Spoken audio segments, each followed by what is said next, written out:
Okay, no? Everywhere we go, we encounter a lot of things which may be physical objects or mental concepts. By just listening to a radio, we hear a series of songs. In our own houses, we are surrounded by chairs, tables, beds, appliances, to name a few. In a mall, we may see different items or goods such as bags, what else? T-shirts, toys, gadgets, DVDs, no? A new high school graduate applying to a college or a university finds a list of degree programs offered, no? Like BS Biology, AB Pol Sci, no? Political Science, engineering programs.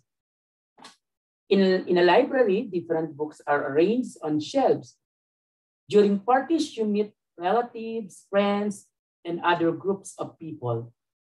Such lists, collections, and groups that I mentioned give rise to the notion of a set, which was introduced actually by George Cantor in 1895. Okay, guys? So we have concept of set.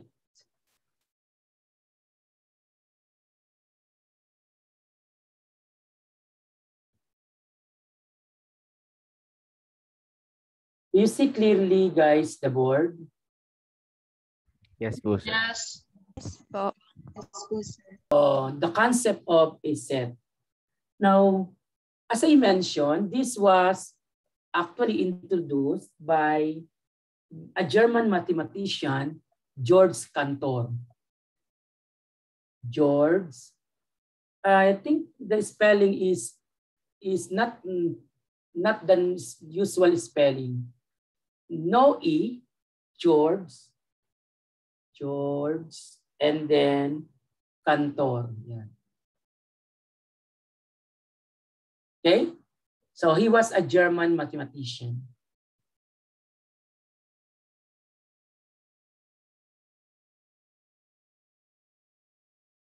By the way, after college algebra, what is your next math?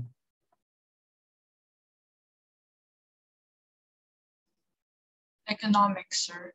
Economics. It's not actually math. It's under economics, but although there are computations there, but it's not really a mathematics subject.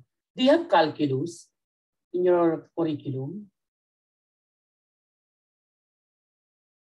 Guys? We don't have, sir. You don't? Are you sure? Okay, anyway. So, what is a set, guys? What is a set? Anyone? Actually, set is a basic concept that it's hard to define, no? Actually, we just describe it, no? Because of the basic, and it's like one of the undefined terms in geometry, no? Point, lines, and planes. So how do we describe, or what can you say about set, guys? Anyone?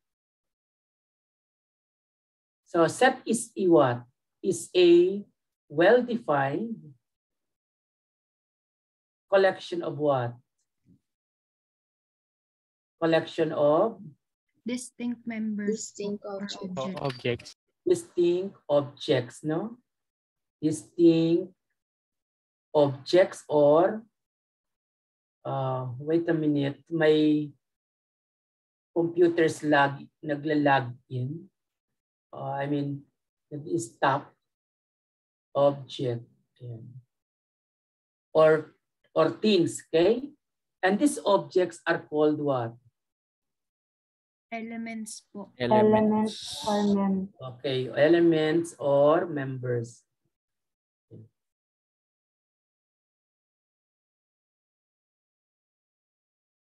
Okay? So as I mentioned,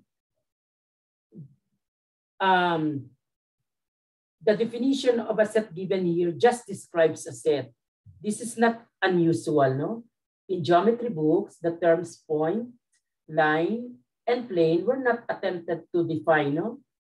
So in a set, by well-defined collection means the objects belonging to the set are clearly described, that one can tell which objects belong or do not belong to the set, okay? So examples of sets are the following. What are they, guys? So we have set of what? Set of telecommunication companies. Telecommunication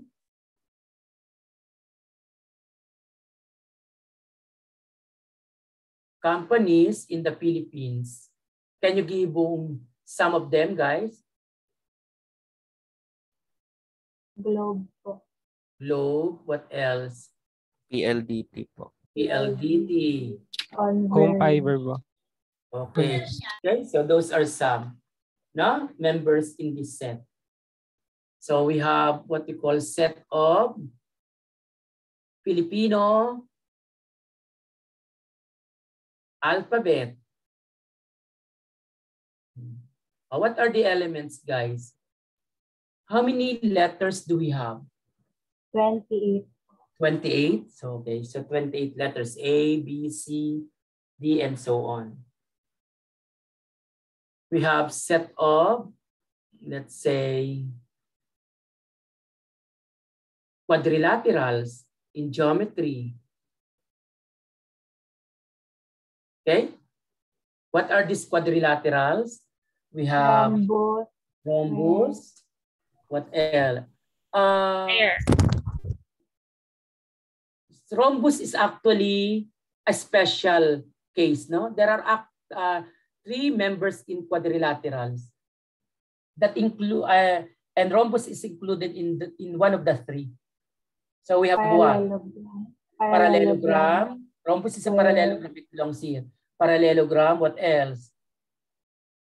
Trapezoid. Trapezoid. What else?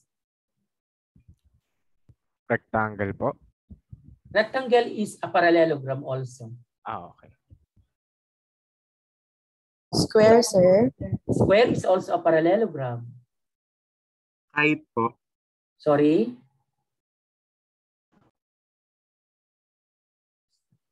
Could you repeat it, Iho? Kite po. Sorry, I can't hear it well. Kite, sir. A kite po. Kite.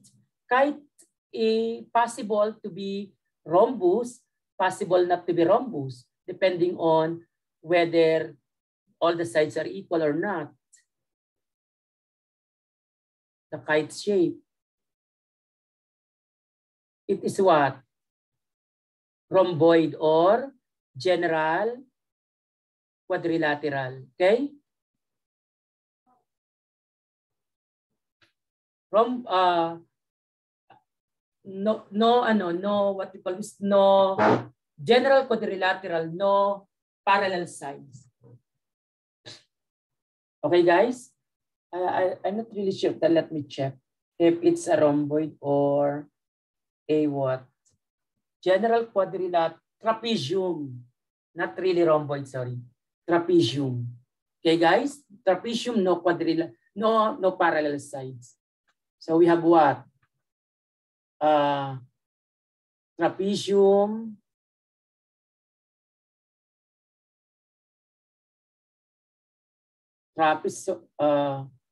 trapezoid, and then the other one, parallelogram. Okay now, guys? So, of course, parallelogram, you have, under parallelogram, we have rectangle. No? What else?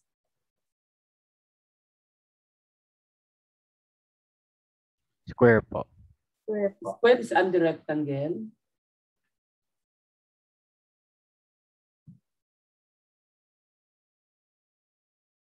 A special case, no?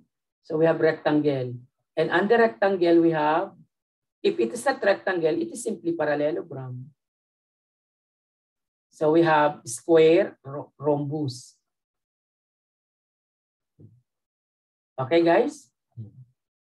So anyway, it's not our actually concern.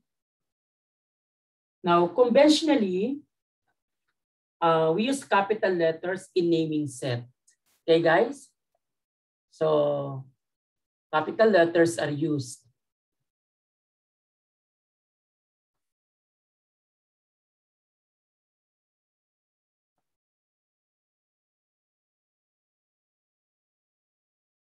Okay?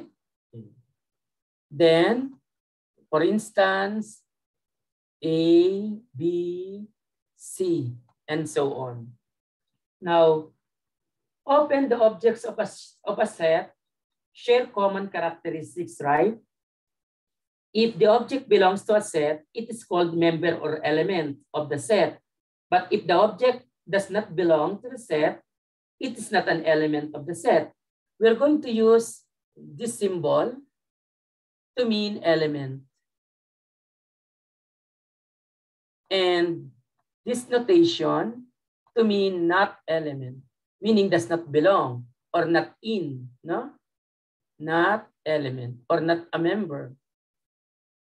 Is that clear, guys? Now, there are two ways by which you can describe a set. What are these ways of describing set? The roster method and the rule method po, set builder. Set builder and Roster po. roster Tabular method. method. Number one, we have set builder notation.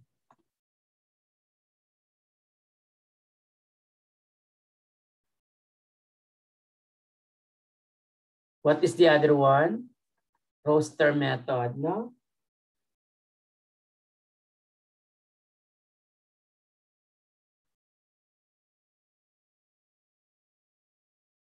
If I have, for instance, set of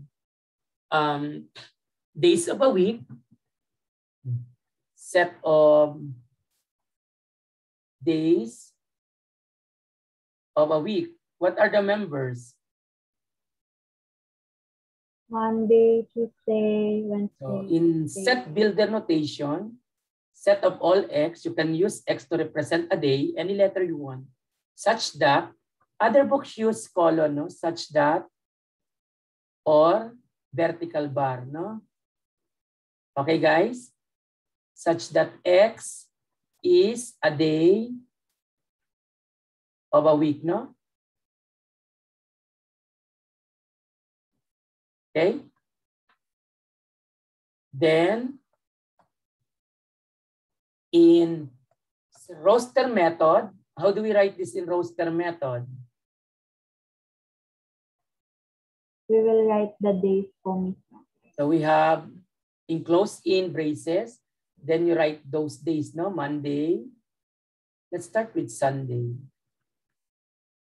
What else? I will abbreviate na. Sunday, Monday, Tuesday, Wednesday, no? Thursday, what else? Friday, Saturday. Okay, guys?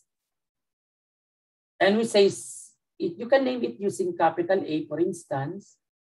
And then we say that Sunday is element of what? Of A, right? We can also say that Tuesday, Friday,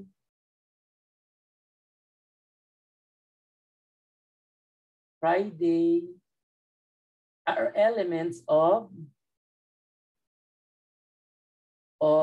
A. Okay, guys? And then we have January is not an element of A. Am I correct? Yes po. Okay. Yes. I'm not going to write any more others. The definition, I will just be mentioning because I already uploaded the lecture to you. Is that clear, guys? So you just listen, and then if you have forgotten, you go back with the lecture notes. then you try to check the definition. So when we toss a coin 2 times, 4 possible outcomes will result, right? We can list all these possible outcomes and write as a set. If we let H denote the heads and T denote tails, then this set can be written as what? As set, for instance, we have set, let's say H denote head, and then T denotes tail. Okay, guys? And denote tails. So we now have what? What outcomes? Let it be O. Or what are the outcomes? Head, head. If you throw two coins, head, head. What else? Head, tail. Tail, head. Tail, head. And then the other one, tail, tail, no? Tail, There are 4 outcomes. So there are 4 members. Okay, guys? Now, what is the advantage of, for instance, set builder notation over tabular, over, what you call this? What's the other one? Over roster method. What is the advantage of set builder notation with the roster method, guys? Mas Okay. practical, sir. Yeah, mas maiksi. This is roster method, no? What is it again, Iho? Practically Mas- what way? Mas shorter yung isusulat mo, sir. Kumpara Where? if you in the set builder method, sir. Kumpara sa roster method when you list all of the elements one by one. Okay, so because there are times there are so many elements, no? Like for instance, how are you going to write set of all countries in the world? You cannot say set of all X such that X is Japan, Korea, China, that, because it will not give you what you really mean, whether it's just Asia, Europe, or the whole, no? Am I correct? But if you write it in set builder notation, you will know those that are in the set. Am I right? What about the disadvantage of set builder notation over the roster method?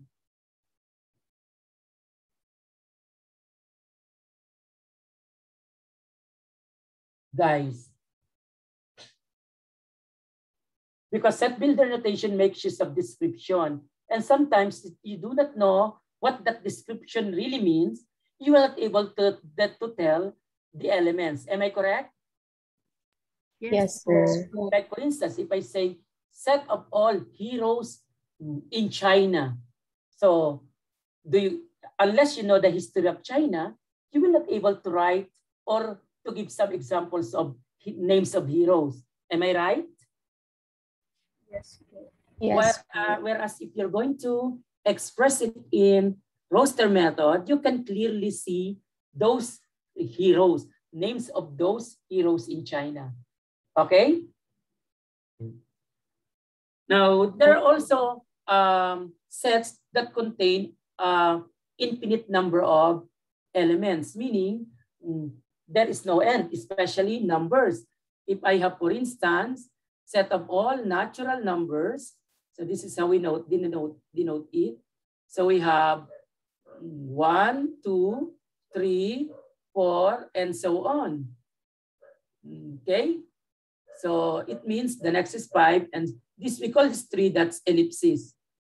It does not work all the time, this ellipsis, because there are times you cannot, when you put that, it's not clear what the next is. Na? But in this case, so it is now assumed that the next is 5, 7, 6, 7, and so on. This is what we call a set containing infinite number of elements. Okay?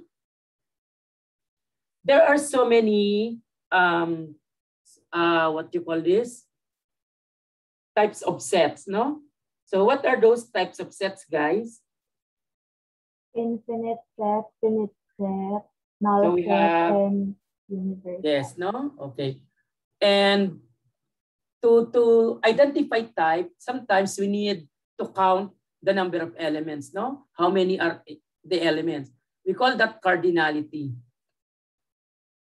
What is a cardinality, guys? The number of elements in the set. The number of elements in the set. What elements in particular? Do we count repetition? No po, sir. It's No, distinct considered only, as one po. okay, distinct elements. Repetition does not matter. We count it once only. Okay, guys? Cardinality of a set. So for instance, if I have set B containing the following elements, 4, -5, 3. So what is the cardinality? We denote cardinality by what?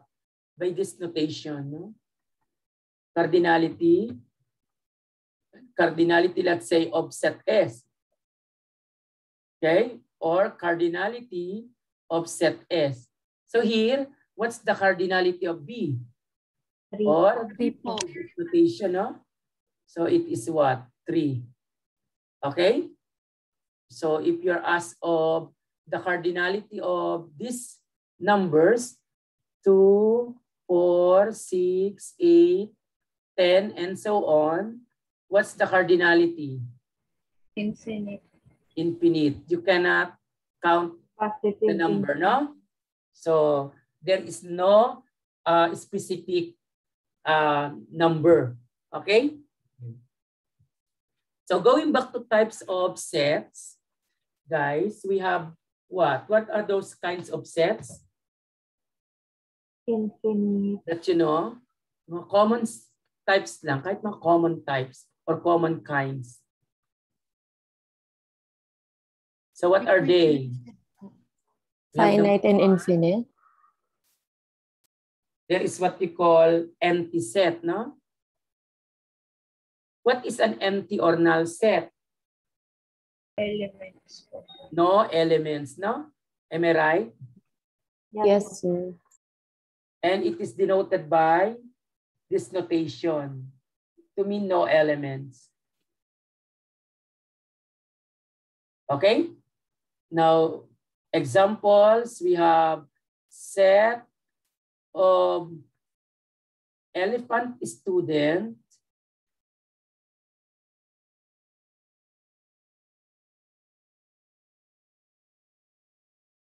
in UPM. Do we have an elephant student or do you have an elephant studying in UPM as of now? Wala po. Oh, so it's an empty set. Or you can denote it using this symbol. Okay? So what about 50 years old studying in let's say, UPM? Possible to have na? Especially those are taking masteral. Am I right? So possible. 150, I don't think so at this point in time. 150 years old. Because what I know, so the oldest, I'm not really sure of the oldest one. Do you know the oldest living Filipino? Have you heard that? Do you have any news about it? Okay, so, and I'm sure he or she is not studying in UPM. Okay, so examples of empty sets. Another one set, this set, for instance, set of all x such that x is a real number satisfying x squared plus 1 is equal to 0. Is there a real number that satisfies x squared plus 1 equal to 0? None, no? Because the solutions to this are imaginary numbers. So there is no x that is a real number satisfying this equation. So it's an empty set. Okay, guys? So there are a lot of empty sets if you're going to look around, no?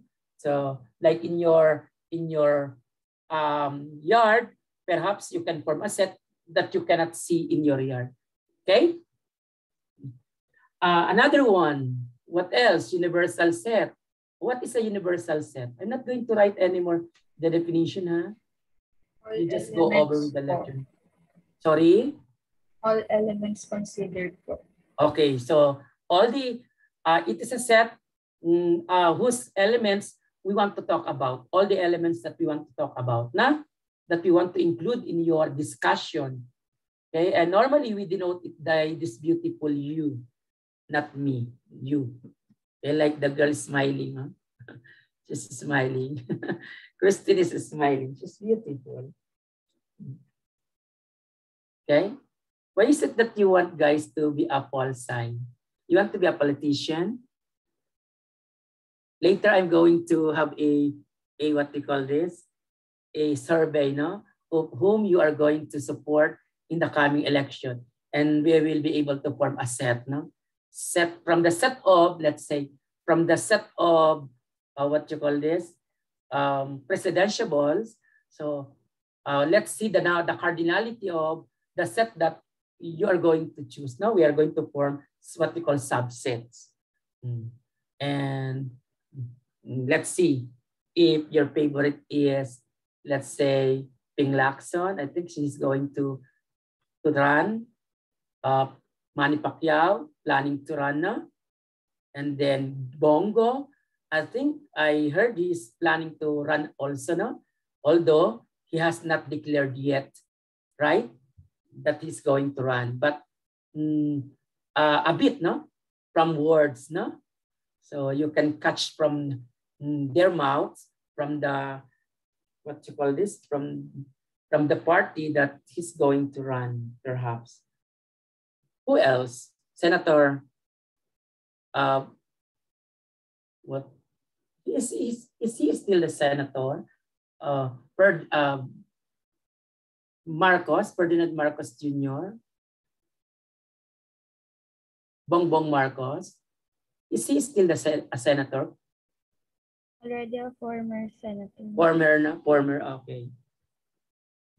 So examples of universal sets, that any set that you want to consider. Okay, guys? Let's say all even numbers that are positive. You can consider that as your universal set. You can consider also universal set all x such that x is a presidentiable. I think the spelling is wrong. Presidentiable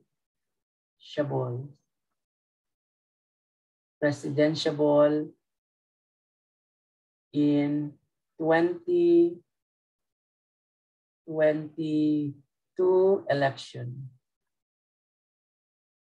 Do you still see me, guys? Guys? Yes, sir. Yes, Okay. sir. I thought you disappeared immediately because the picture is no longer. Where are they? Participants.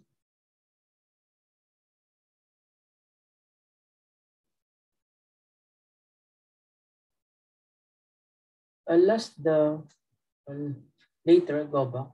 I don't see anymore the faces. What else? So again, universal set is a set that contains all elements being considered in a particular discussion. What about equivalent sets, guys? Same cardinality po.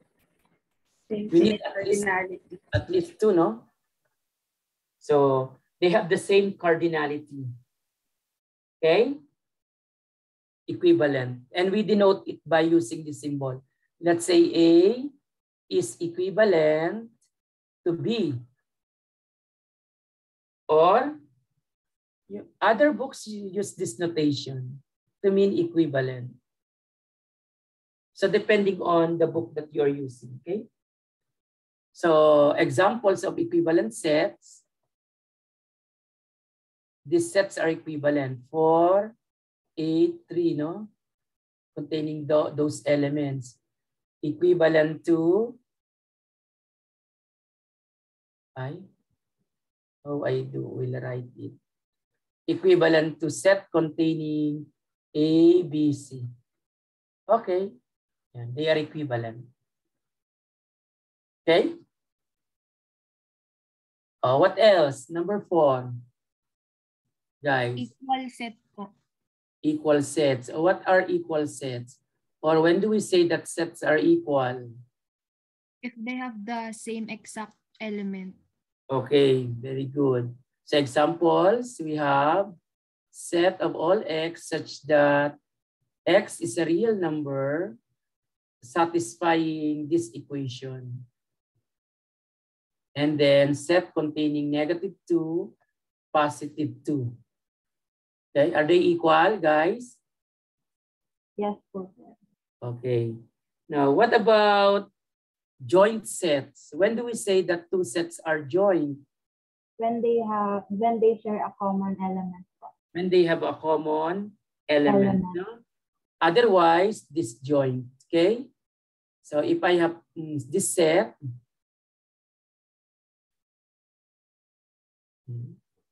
and another set like set of all x such that x squared minus 9 is equal to 0.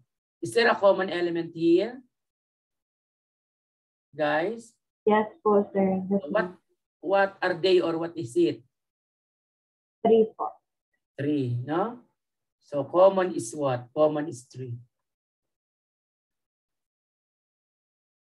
What about the 6th one?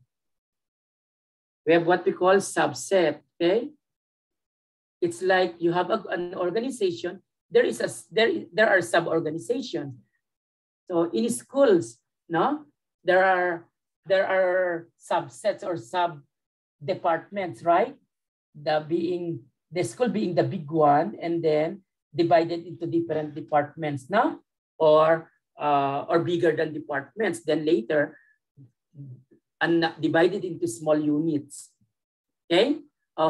What is a subset? Or when do we say that one set is a subset of another set? We denote it using this notation, no? Okay? So A is a subset of B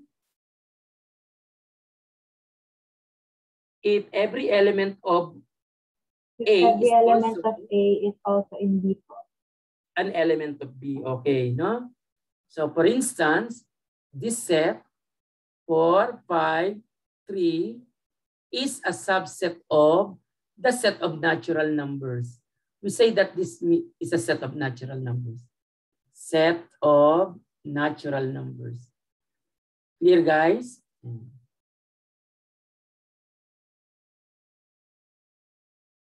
Okay, what about this? Is this a, let's say 1, 2, 3, and so on, is a subset of set of whole numbers? I don't know. Yes. I want it to be set of natural numbers also. Is this subset? Guys? Yes po. Okay. So, any set is a subset of itself. Any set is a subset of non-empty set, no? Any set is a subset of itself. Actually, kahit siya ay empty, no? Any set is a subset of itself. Okay, guys? Is that clear? Yes, please, sir. Yes po, sir. Okay. So, let's have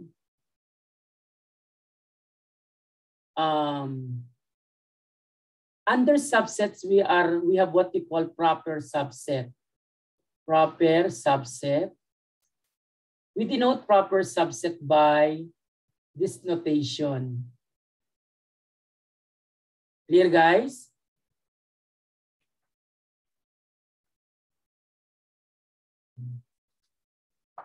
If there is at least one element in A that not in B, we call that proper subset.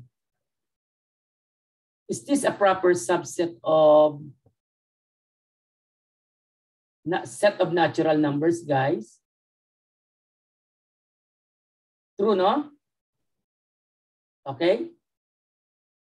Is this a proper subset of the set of natural numbers, children? A proper subset, I have to use to emphasize that it is a proper subset. What about this? Is this a proper subset, guys, of the set of natural numbers? What do you think? Improper subset, sir. It's not, no? So it's not. Clear, guys? So we call this improper. What are those improper subsets? Guys, denoted by, actually there's no special notation for improper.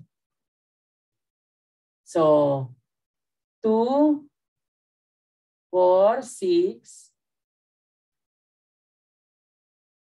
is an improper subset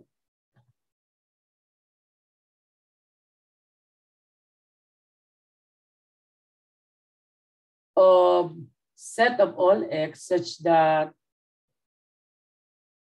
oh sorry, naghang na. Nakikita niyo pa rin? Yes po. Yes po, sir. Yung ano? Bakit ang wala na? Yan. Wait ha. Sa akin na wala. Sa inyo nakikita nyo? Sa akin na wala.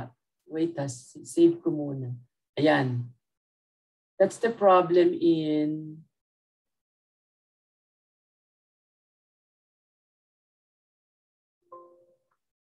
Ayan. Save ko muna. Of being online, no? Wait a minute, ha?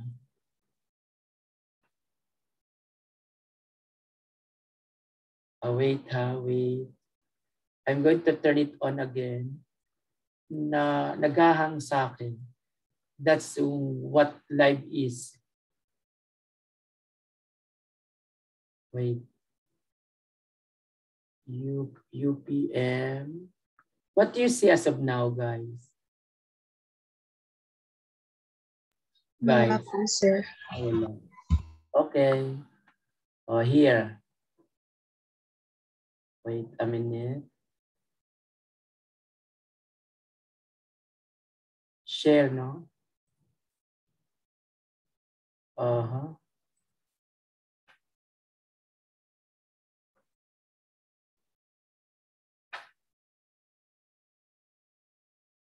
Share. O, nakikita nyo? Yes, sir. Yes, sir. Green now, green. Green now, right? Opo, sir. Ayaw namang gumalaw ng ano ko. Ay! Wala na, na-stuck na. Okay, wait ha, wait again. I do not know what happened. Okay. I think I can't write anymore. I'll just talk. Because my pen gadget is not working anymore. Let me see if I can find a way.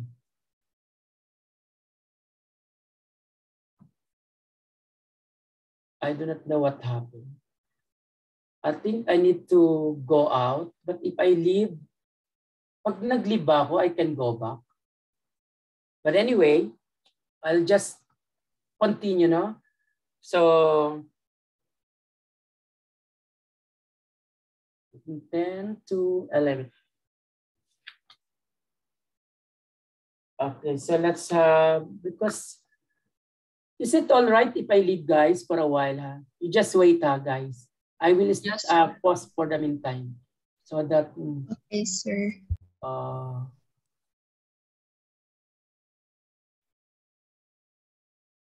okay now. Okay, share. Okay. Okay.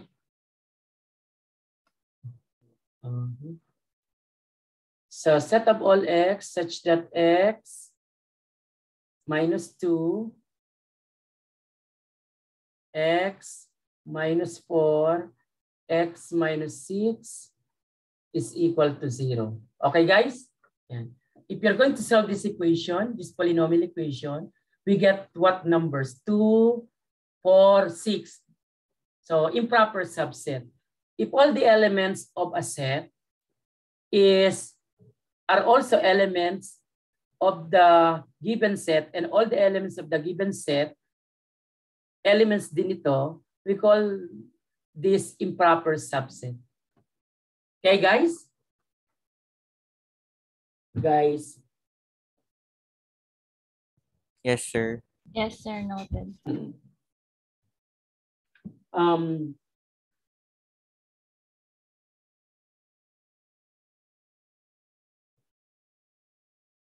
Empty set, where do you classify empty set? Let's say A is non-empty. Let A be non-empty set. Guys.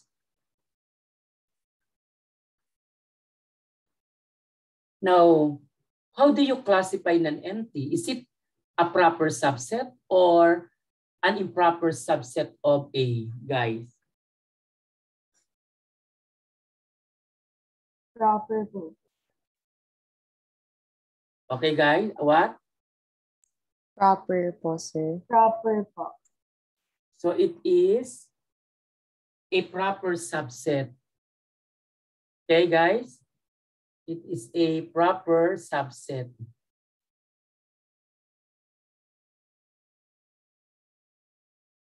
So any empty set is a proper subset of every non-empty set.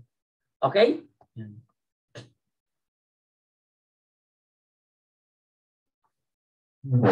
What about empty set relative to empty set?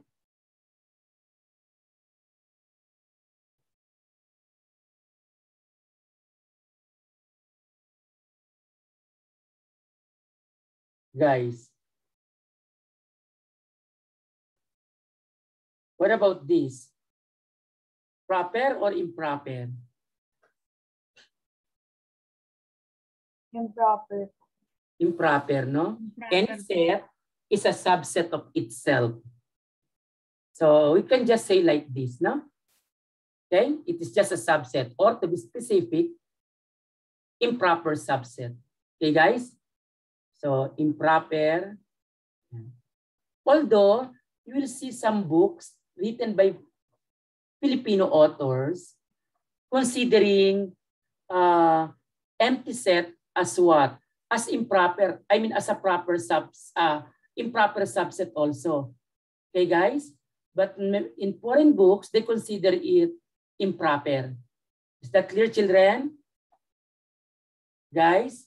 Yes, po, sir. Yes, sir. You might read other books written by Filipino authors. Some of them, they consider this proper.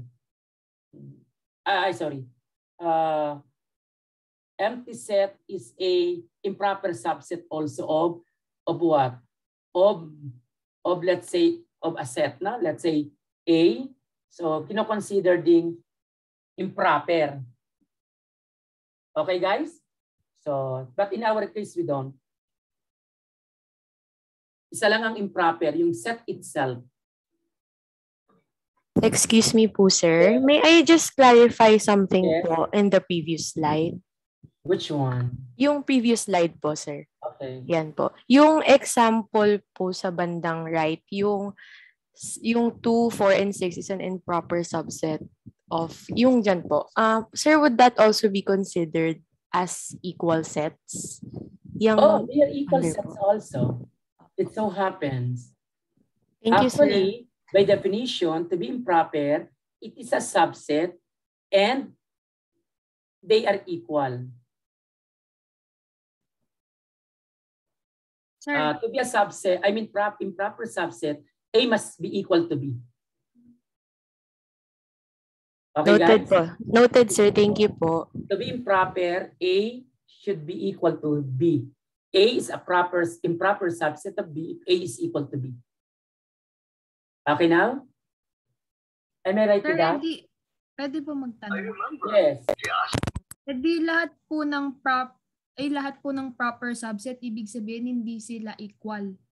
Lahat ng proper subsets ay hindi sila equal. Hindi sila equal. Equal po. Hindi sila equal, yes. To be proper. That's correct. They are not equal sets. Kasi less in content siya with a given. Pero but if you talk of just subset, can be equal, can be not equal. As long as there are elements that are in that other set. Okay? It's a subset.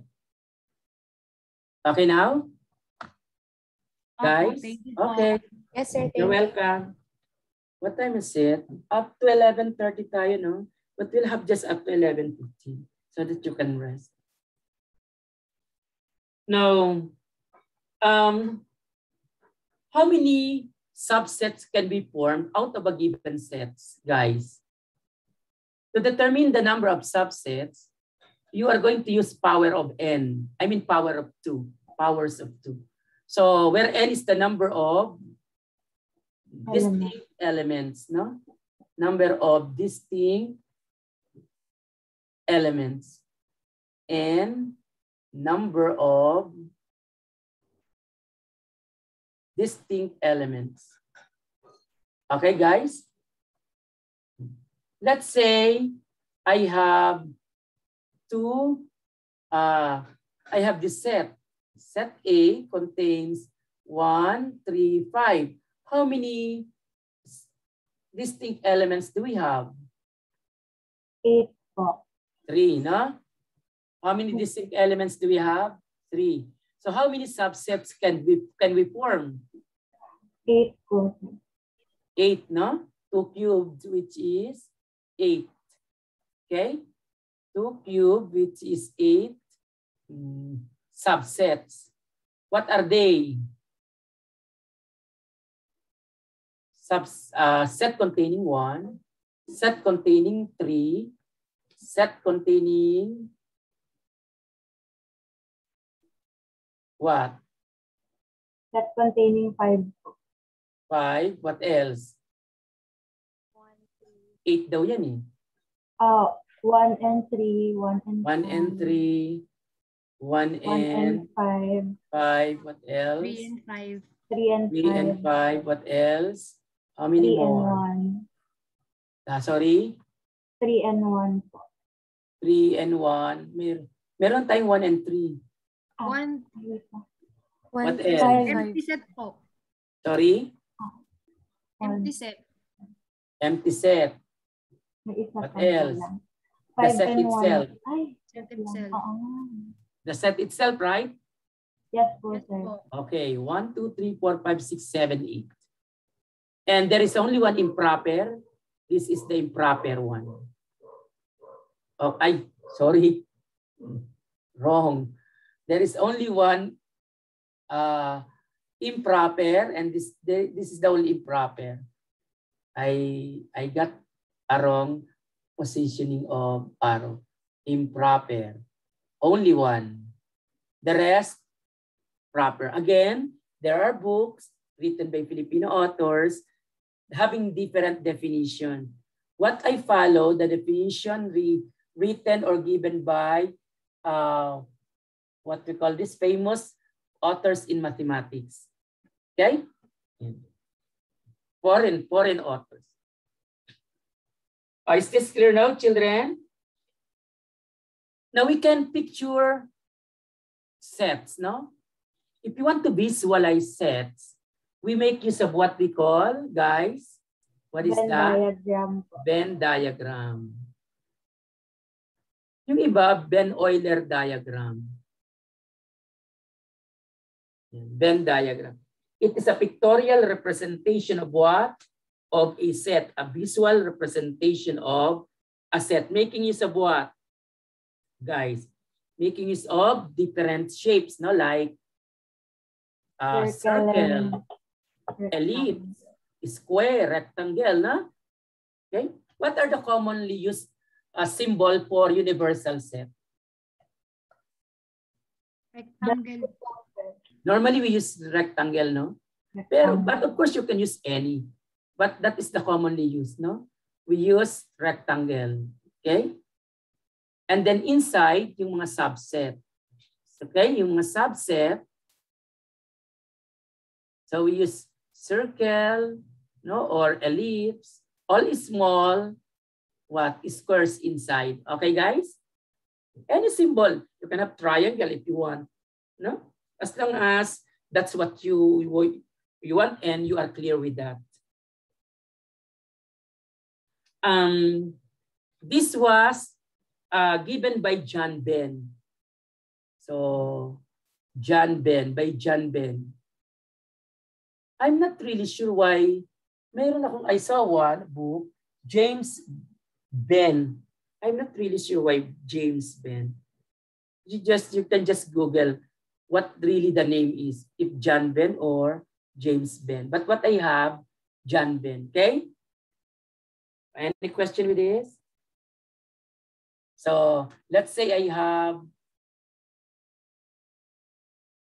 this set, no? Set, yeah, this is my universal.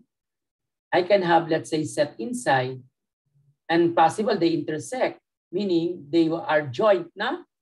So I can say this is A, this is B, and this is my universal. Okay, guys? Yeah. Now, we can also perform operations on sets, guys, like what we are doing in real numbers. But what are the valid operations that we can do on sets, children? Anyone? We have what we call? Sir, pwede pong mag-add minus. So if we denote, let's say A, B, and C, let's say these are sets. So we have number one. What is the first operation? It's a famous bank. No, I do not know if you have Union, no, not BPI, not BDO. The one who was able to get a mathematical representation of that bank, Union was able to get the permit of math, no, to be used in mathematics, the bank. Union, for instance, of A and B. How do we write the union of A and B, guys? A union B, no? Okay? So how do we define this? Guys, set of all x such that x is in A or x is in B or x is in both A and B.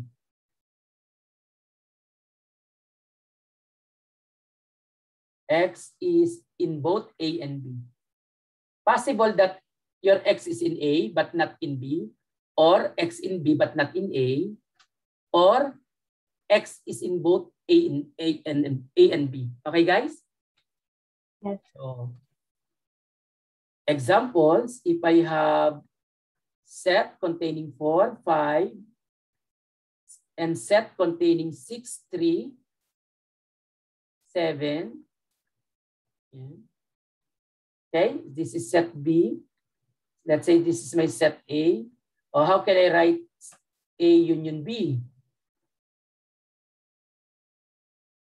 So we have 4, 5. 5. Let's start with 3, then 4, 5, 6, 7. Am I right? Oh, Yes. X here is representing 3, representing 4, 5, 6, 7. So this 3 is in A, right? This 3 is in B, right? This 4 is in A, but not in B. This 5 is in A but not in B. This 6 is in B but not in A. This 7 is in what? Is in B but not in A. Possible also, let's say if I have C containing 2, 4, 9. So what is A union B? A union C? So we have 2, 4, am I right? 5, 9. Okay, 2 is in C but not in A.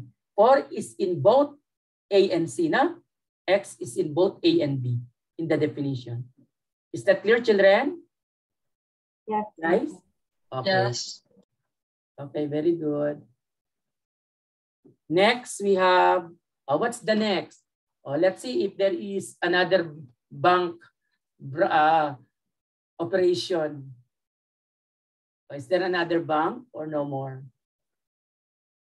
So this is normally in the roads, no? Intersection. Yeah. Roads normally have intersections, right? Am I right? So what do you mean by intersection of A and B? How do we write this symbolically? A intersection B. What is that, guys? Set of all X such that X is in both A and B. Okay? You can find your X. Every element must be in A and at the same time must be in B. Is that clear? Yes. So we have A containing 4, 6, 3. B containing 2, 6, 5, 9. And then C containing 8. What is A intersection B? So meaning, what is the common element? 6. What is the common element? 6. 6. Okay, so that is the content of this intersection. What about A and C? What is the intersection? None po, sir. None. So it's an empty set. Okay? What about if I have A union with C and then intersection with this set?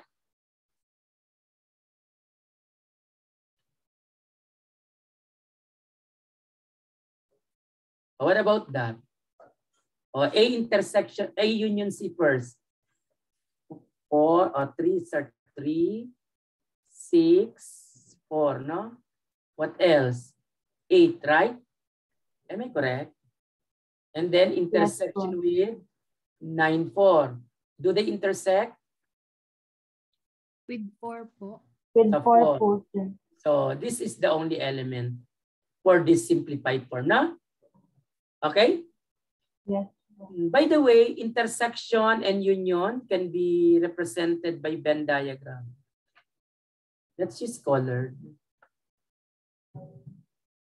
So if I have this as my universal, where A and C are subsets of such.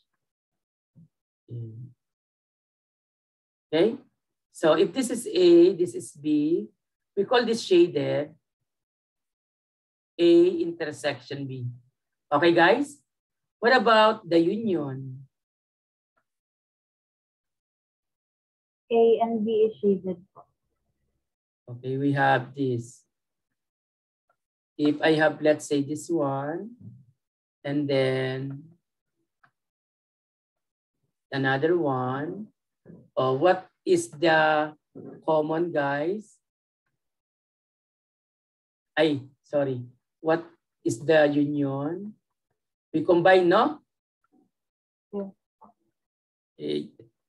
Union. Okay, children? Yes, sir.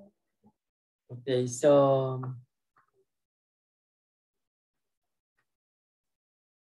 we have complement. Number 3, complement.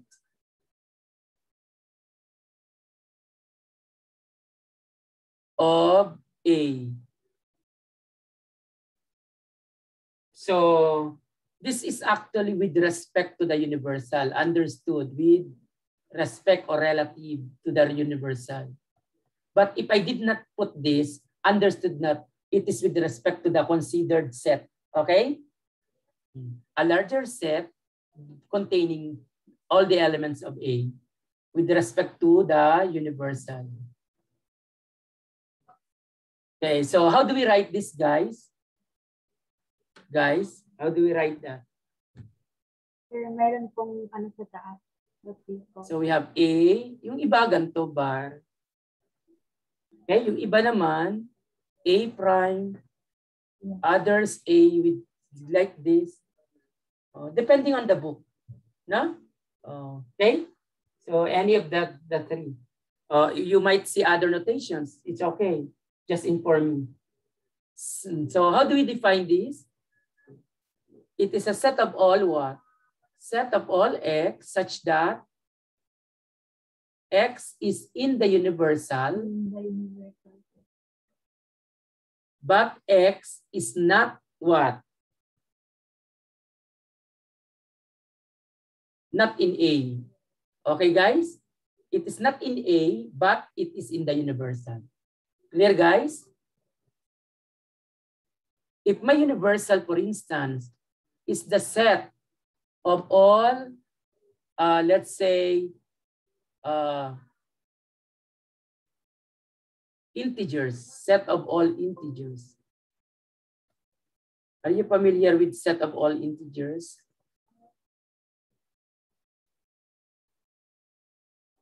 Let's say my A is set of whole numbers. What is my complement? Set of negative numbers. Set of negative integers. Sorry, set of what, Iho? Negative integers. Yes, okay, not numbers, huh? Because when you say negative numbers, possible to have decimal. Okay? So set of negative integers. When you talk of whole numbers, including zero. So this includes zero together with 1, 2, 3, and so on. Clear, children? Yes. So if I have this Venn diagram, how do we denote that using Venn diagram? Okay, if this is my set A, this is my A, where is my complement? Guys, outside, no? Okay, guys? So that is A complement. Clear? If my outside is A, what is my complement? Inside the circle. Or including the circle. Now, next, we have what we call difference. Difference between A and B in that order. Between A and B, meaning we start with A and then in B. Okay, guys? So, in that order.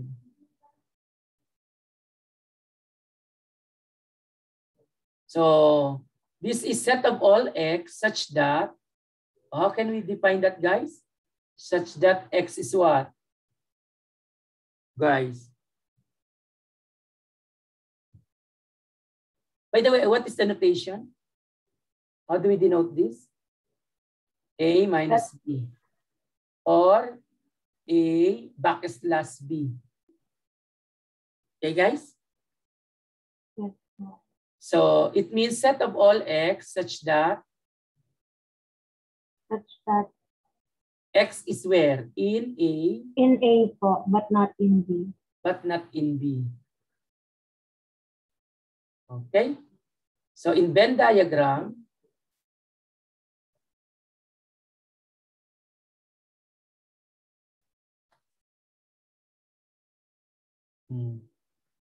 and there is another one. if this is A and this is B, what is my difference? What is my A minus B? It is in A but not in B. The A part is shaded po. But the one that is in the yellow is not included, right? Yes po, sir. We subtract or we remove the yellow part that are in A, no? So the remaining is this. Clear, guys? Yes po. Okay. Then we have what we call power set. It's not actually an operator, but this is a special set, no? Power set. So when you say power set of a set, let's say of set S, yan. So denoted by this beautiful symbol, depending on the book that you're using, is a set of all X such that X is a subset of what? Of S. Okay, guys? Meaning X is also a set. Okay? If I have, let's say, S, okay, A. If I have A containing 1 and 2, what is my power set, guys? Power set of A. Containing what? Containing 1, containing 2, and they are sets, huh? Containing 1 and 2. What else? 2 and 1. Null set. Null set, right? Am I correct? Yes This po. is A, no? So 1, 2, 3, 4, because we have 2 elements, 2 to the second power, so that is 4. 1, 2, 3, 4. Now, is this an empty set, children? Yes po, sir. Huh? Is it an empty set? Yan. It's not Yung an empty drawing. set. No, Alam no? ko po yung drawing. Oo. Because there is an element. What is the element here? Empty set. Okay? It's not an empty set. This is an empty set, o kaya this, but this is not. If I enclose inside this empty set, it's not an empty anymore. The whole one. Okay, guys? Clear now? So we're going to stop right there for a moment. And then you keep on reading the set of real numbers. So next meeting, we're going to have some applications. So I will be uploading. Actually, I already uploaded applications of Venn diagram. There are examples already in the PDF that I shared to you. Okay, guys? So you just read, and then we're going to have sets of real numbers, mga property and operations, especially series of operations. Clear, children? Yes, Yes. po, sir. Yes, sir. Oh, have a nice day, guys. Oh, happy eating lunch. Thank you It's po. already lunch. Thank you po, sir. Thank you. Thank you, Thank you, sir. sir. Bye po. Thank you po, Sige sir. po.